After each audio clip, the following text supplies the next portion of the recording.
clinch. 2 seconds, 1 second. Kobe pump fake. Kobe for the win. Kobe the dagger. 1-2. He loops out to left field. Going to be a tough play. Jeter on the run, makes the play, and flies into the stands. Oh, what a play by Derek Jeter. Roethlisberger has time, throws to the back of the end zone, and it is caught for a touchdown by Holmes.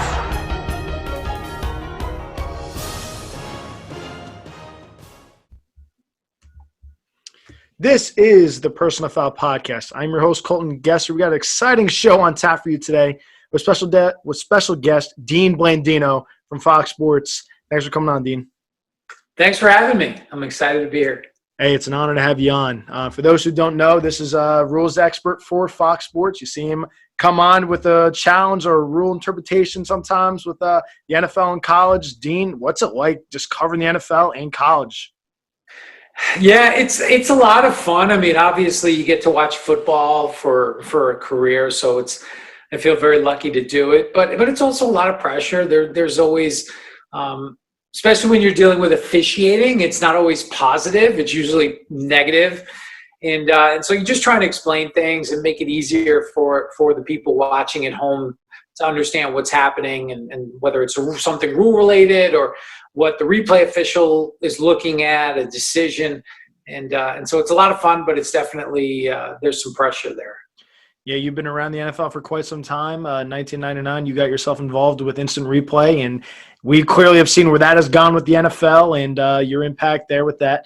Also with you being a vice president for officiating with the NFL. What was that like? Yeah, I mean, I spent my entire career within the officiating department, so I got to see it from a couple of different perspectives. And with replay coming back in 1999, that was obviously a springboard for me in getting involved in, everything to do with the system, the technical aspects, the rules. Being a replay official myself, it was really a great learning experience for me, and it really just prepared me for the future when I did become the head of the officiating department, which is, it's an interesting job. You're dealing with, head coaches and owners and people within the league office and the commissioner. And like I said earlier, officiating is usually a lightning rod, and there's always some controversy associated with it. And you just kind of have to navigate through those controversies. And so it's been an interesting journey, but I've loved it. I've loved every minute of it. From what I saw, you officiated. You were a replay official for 2 Super Bowls, correct?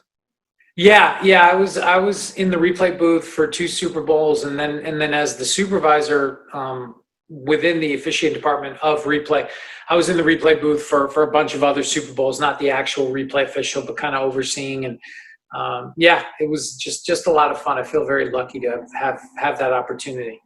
What were the pressures like being involved in that game, just knowing it's the game, the pressures of, being the guy to, all right, everyone's sitting at home, what the heck's going on here? And for the most part, people don't ever know who the replay official is, knowing just what pressure was it like just making those correct calls? Yeah, it's definitely, when you think about it like that, there's definitely, obviously you have a big audience, 100 million plus people watching the game, and you're making decisions that are going to have an impact on the outcome of the game. So it's definitely somewhat daunting, but what most officials are like this, whether it's replay or on the field, you kind of treat it like any other game. And there's obviously a lot of hype and a lot of things leading up to the game. But once you have that opening kickoff, it's just like any other game, and that's how you have to treat it. And that's the best way to deal with the pressure and not think about, okay, 100 million people are waiting for you to make a decision. Just kind of work within your little area, and it tends to work out. But it's like I said, yeah, it's an amazing feeling when you're done and you're like, wow, I just was a part of the Super Bowl. That's pretty cool. Yeah, not many people can say they had a big part of the Super Bowl like you have. Going on to what you're doing still now with the NFL and college.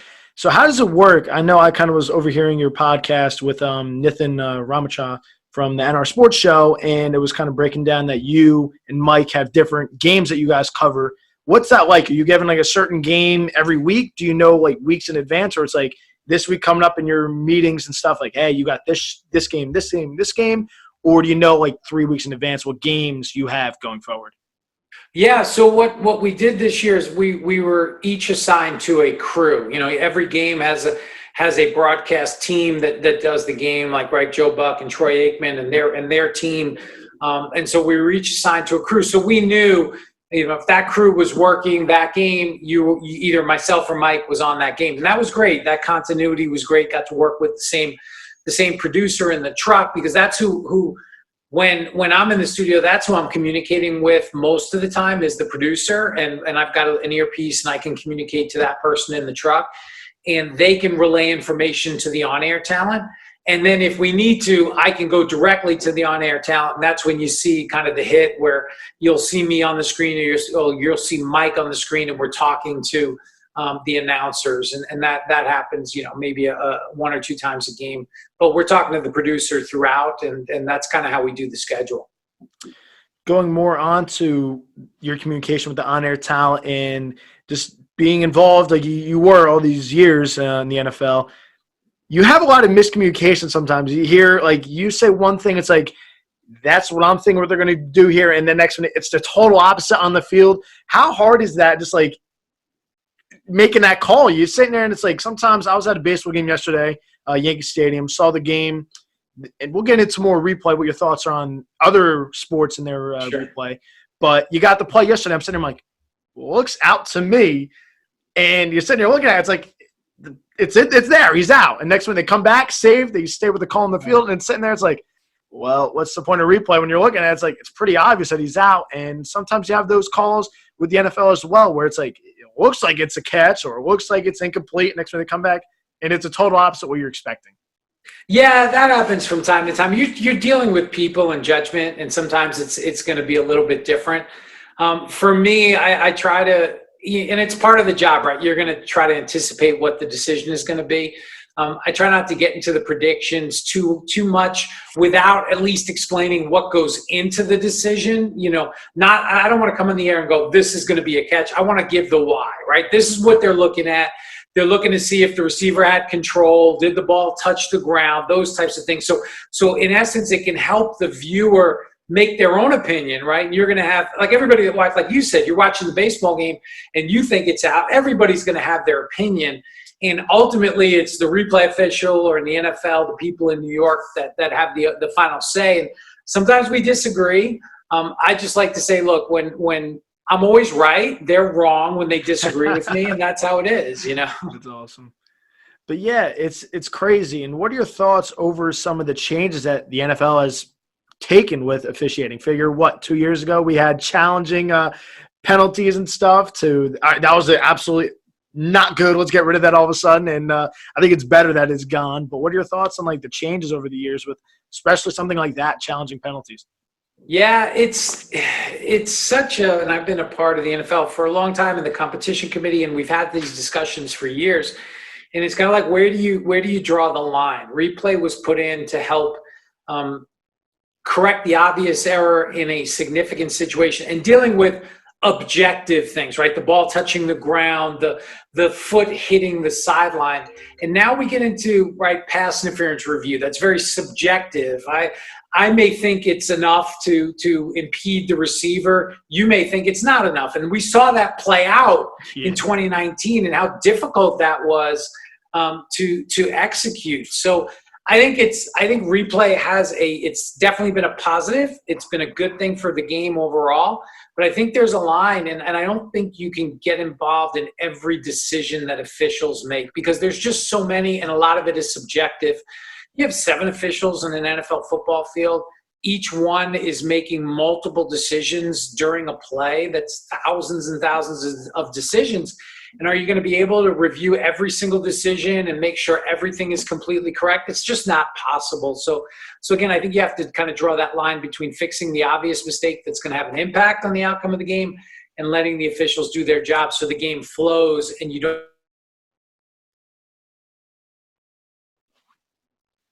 Yeah, it's very easy to sit at home and make calls like, geez, Louise, that's incomplete. That's PI all day. And you're not on the field. You go watch Pop Warner games all day long. You go watch your 12-year-old son play, and like, I could do this. Yeah, it's a whole different, speed at the NFL level, college level.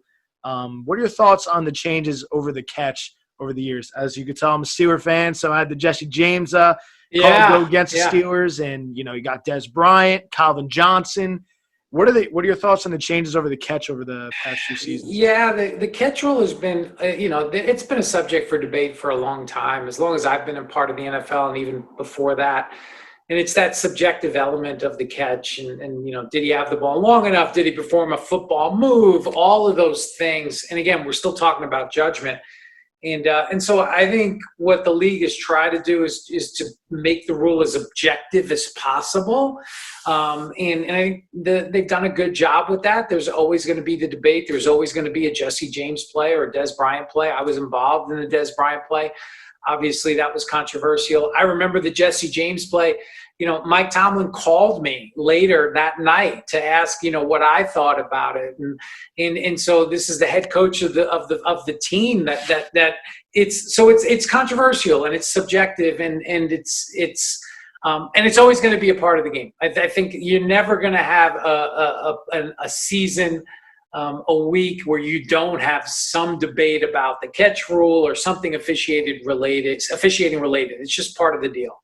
Yeah, it's also part of the experience, as you said. Just sitting there watching at home and sitting there like, all right, you got the 2 feet down. Is there a football moving ball? It's just like anticipating, you got a bunch of stuff going on. But going on to a little bit more of your career as an officiating expert analysis. With the XFL, you were the head official in that short stint for the 2020 season there before COVID came in and shut down everything. What was it like with that? The Sky Judge involved with the XFL? There's a bunch of stuff that people are sitting there like, come on, NFL, let's take some of these ideas here. What was it like just being involved in that and having your foot in the door there and just making a lot of different changes that it's a lot different from what your time was with the NFL? Yeah, I loved it. I loved every part of being, with the XFL and the ability to start. The NFL is established. It's been around for 100 years, right? So you have things in place and rules, and there's bylaws and all these different things, and for good reason. And the XFL was new and it was fresh, and you could basically, you had a blank canvas and you can kind of do different things, which was really just a fun experience. There were really smart people, smart football people involved. And we looked at the rules a little bit differently and got input from coaches and players and fans. And what do fans want to see, right? How can we make the game more enjoyable and improve that fan engagement? And so I thought the XFL did a great job. There was more access. We got to hear and see things that we're not used to seeing in college football or the NFL. Listening in and watching the replay official make a decision, I thought that was really cool, and it kind of eliminates some of the perception that there's shady things going on when you can see and hear the whole thing. Like, look, there's just a person trying to make a decision. There's nothing shady going on. There's no bias. No one's favoring one team or the other. So it was a great experience, and I was just I still get sad when I'm disappointed when I think about it because no one could have anticipated or planned for the pandemic, and I'm hoping that the next go round is successful, because I think that short 5-week window showed that it would be successful in the long term. I really do. Absolutely. And the NHL would like a word as far as the controversy there with officiating with that whole situation. But yeah, it's crazy. I hope to see you back there with the XFL when they get things going. I think 2022 is what they're aiming for with the pandemic. Yeah. So we'll love to see you back involved there. Anything that you would take from, again, have your foot in the door and everything from college to the XFL to the NFL. Is there anything you'd like to see each league kind of take from one another? Because there's clearly a bunch of different rules with college, a bunch of different stuff with the XFL, and clearly the NFL. Is there anything that you liked that one league has that the other doesn't, that you think they should maybe try to get involved? Yeah, I do. And we've had some meetings with the College Rules Committee and the NFL's Competition Committee just about aligning some of those rules. And I think from a player safety perspective, the more those rules can be aligned, I think it's good for the overall game, right? Because if you're playing in college under the same set of rules And then you go to the NFL, you don't have to learn a whole bunch of new rules and adjust. And I think that can make the game safer and better. So I think that's part of it. I thought the XFL did a really good job with the innovation. Like I said, the XFL kickoff was I thought, really well thought out, and it had the result that we wanted. You know, kept the return in the game and eliminated or reduced some of those high impact collisions. And I think the NFL and college football, they have kind of looked at it, at least preliminarily. And I think as they look to tweak their kickoffs, I think that'll be part of it. So, you know, I think there's things you can learn from each organization, from each game. Every game's a little bit different. You can do things in the XFL, like I said, that you can't do in the NFL, but I think you can learn from each group and kind of make the best game possible for everyone. One of the rules that's kind of being talked about right now is the outside kick with the NFL. You got the 4th and 15 play, or stick with the outside kick. Clearly, they've made adjustments with that, with the no running start, so you don't have those high impact collisions. But then you're hearing the people, the results are really low of getting an outside kick. Then something's got to give here. What are your thoughts on the matter? Yeah, certainly the changes to the kickoff, especially on the kicking team, and you know, going into the 2019 season, had a significant impact on your ability to execute the onside kick. And that the onside kick is so important because you need a team that's behind multiple scores in the fourth quarter needs a mechanism to get the ball back, right? Because at some point, without the onside kick, you know, the game's just going to end. You're going to run out of time. You're not going to have the possession. And teams, you know, who wants to see the kneel down at the end? We want to see the exciting finish. We want to see the close game. So the onside kick is so important. That's why I think the league is looking at how can they tweak the kickoff to allow for more success on the onside kick. And then you have kind of outside the box 4th and 15 type concept where, you know, you just, as an alternative to the kickoff, you go with this 4th and 15 once, you know, got to get it type play. You know, I like the kickoff. I like keeping the kickoff in the game. I like that, you know, that element of it. I think there are things you can do to tweak it to maybe make the onside kick a better, you know, more from a percentage perspective, a better play. But it all remains to be seen. You know, there are 2 proposals. I don't know if the 4th and 15 has the support right now to pass, but I do think the competition committee proposal, where they reduce the number of players you can have in the box on the return team, I think that might move the needle a little bit. And if you can get the onside kick to 10, 12, 13%, I think that's a good place for it. And so hopefully that'll be what happens next year. Yeah, for sure. Again, your team's winning. There's a reason for it. So let's not give you a 50% chance of getting the ball back, because everyone's going to take those odds. So, again, clearly it should be in the receiving team's favor, knowing that they're winning for a reason. But going on to other sports and the way they officiate with replay and stuff, figure you got the VAR in the Premier League. You got NBA now have officiating. You mentioned baseball earlier. What are your thoughts on all these sports getting involved with the replay and challenging stuff? And it's, again, this was the NFL's puppy first, and everyone else is kind of – I like the idea. We're going to grab it and we're going to make our own adjustments clear with it. But what are your thoughts on all these other sports taking it?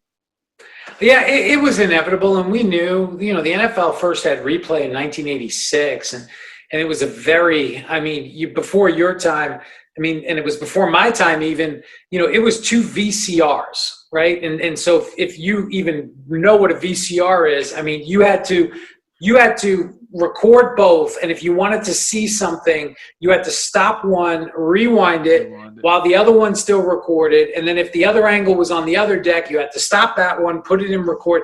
It was so cumbersome that it just didn't work. And then in 99, all of the technology, it was all digital. You had access to the video instantaneously, touchscreen technology. And that technology it's only improved, and it's really been the driving force behind all replay, right? Because as the technology gets better and as what we see at home gets better, the league is almost forced to say, well, if the fans at home can see it, our officials need to be able to see it, right? Because we want to get it right. So it was inevitable. I think each league has done, you know, a really good job. No system is perfect. There's always going to be mistakes. It's just inevitable. But I think, we're seeing it across all sports.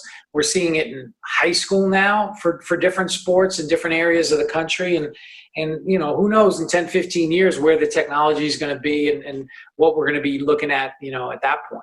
Is there a sport that you think does it the best so far? I mean, clearly the NFL's, like you said, has done it the longest. Is there a sport they think pretty much has it down where it's like a few minor tweaks here, but they got it? You know what? I think football is the perfect sport for replay because there are a lot of stops and starts, right? So versus soccer where it's more of a free-flowing game and hockey more of a free-flowing game where the stoppage has more of an impact. Honestly, I think the one that no one really complains about that has it is tennis, right? With the Hawkeye system, it's just right. They challenge it or there's a question, you see it. It's a computer generated image, but you see it. All right, the ball's on the line or it's not, and we move on. So I think tennis has done a really good job with it.